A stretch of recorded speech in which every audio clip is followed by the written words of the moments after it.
Hey, welcome back, guys. Tariq's back is against the wall like we've never seen it before in the Power Ghost universe. He has no product, no connections, no money, no family, and only one true friend to call his own. This is the predicament that he was left in due to the explosive events of last season, where we witnessed his former collective turn their backs on him completely, leaving him hanging on to his life, education, and sanity by a mere thread.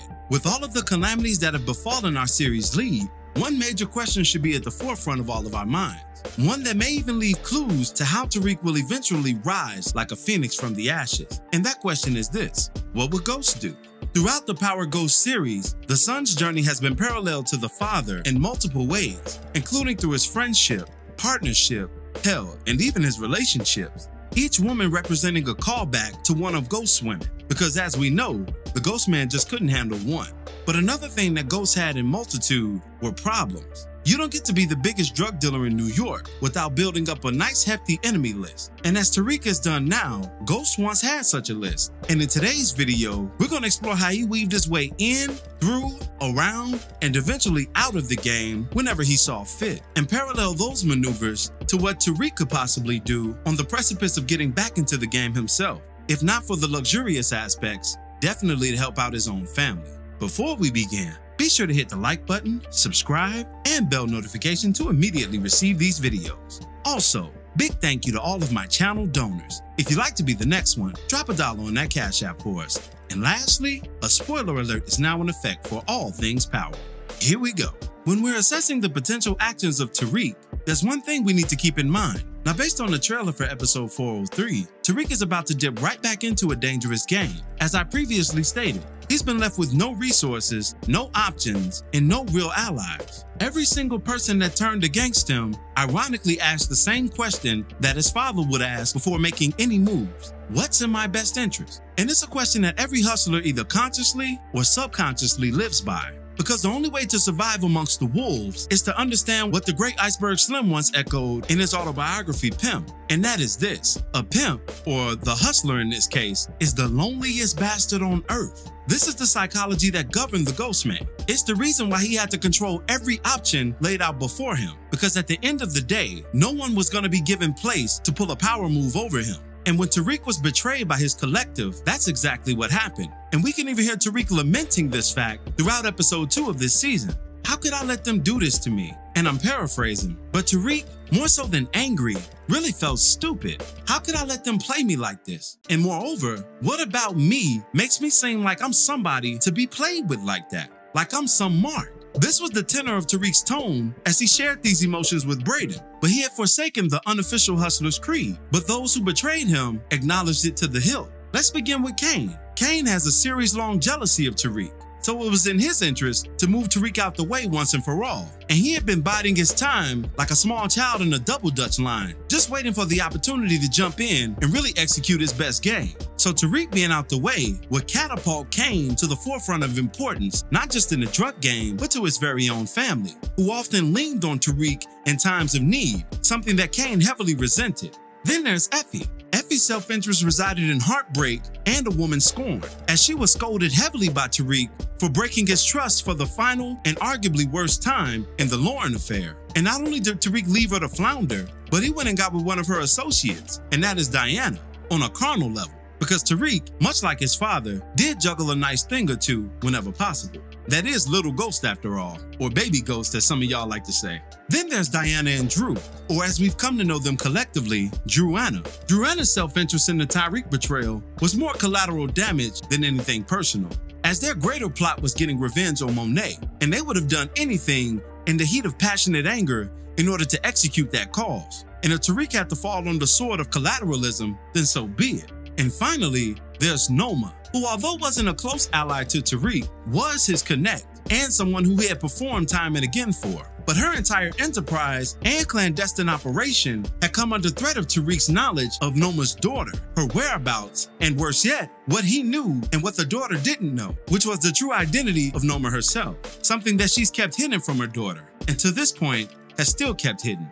This was the hodgepodge of self-interest that generated the ultimate betrayal that we've seen in the Power Ghost series and arguably any Power series thus far. And in regaining his status in the game, Tariq must ask himself, what's in my interest? For one, him and his father share a kinship in the intellectual department, with Tariq arguably surpassing his father in this realm, at least at this point in his development. Now don't get me wrong, Ghost was the most cerebral, most legendary tactician that we've ever known. We've seen him exhibit this in life and even more so arguably in death, as Ghost's affairs were well in order prior to his demise, as if he knew that any day could be that day, and he was prepared for the possibility, if not the reality, of such a circumstance. But perhaps even more so than his mind, Ghost was revered for his brute strength.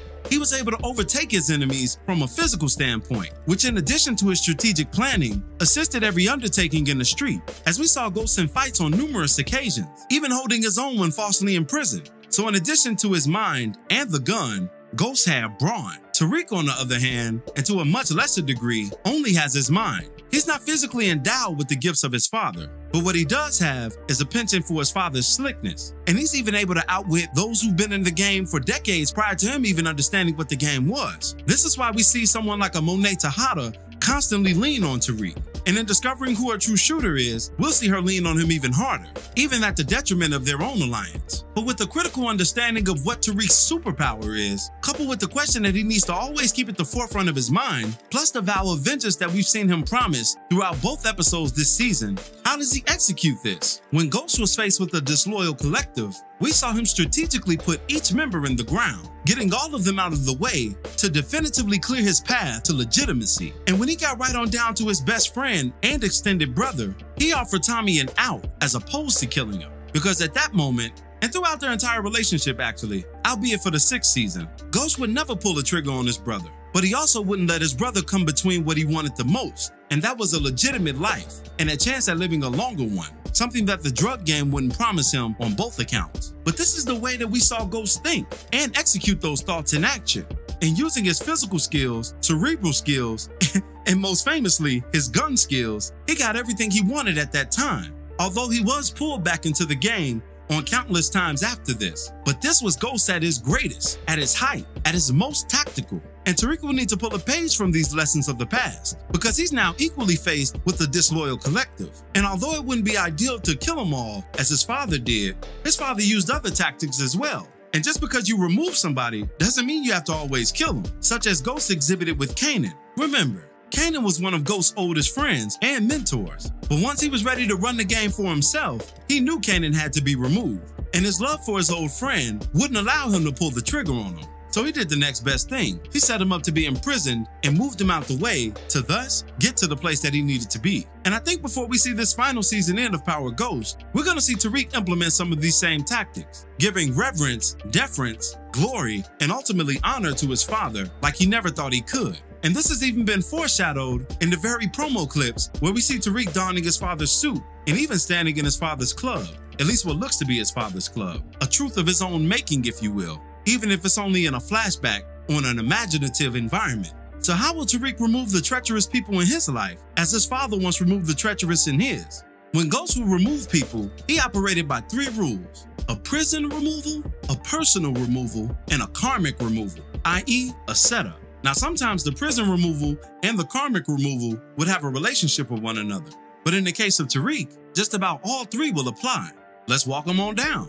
In the case of Kane, because he doesn't have the physical might to overtake Kane in a battle of brute strength, he's going to have him removed by way of the prison system. As for Effie, her transgressions and grievances against Tariq have been personal, and I can see her being removed by way of the bullet. And as it stands for Drew and Diana, the 2 of them deserve the setup. And on the surface, I can see them both getting such a decree. Now, of course, Diana's pregnancy situation complicates things to the nth degree, because if she's pregnant with Tariq's baby, that blows up the potential consequences that Tariq could use on her.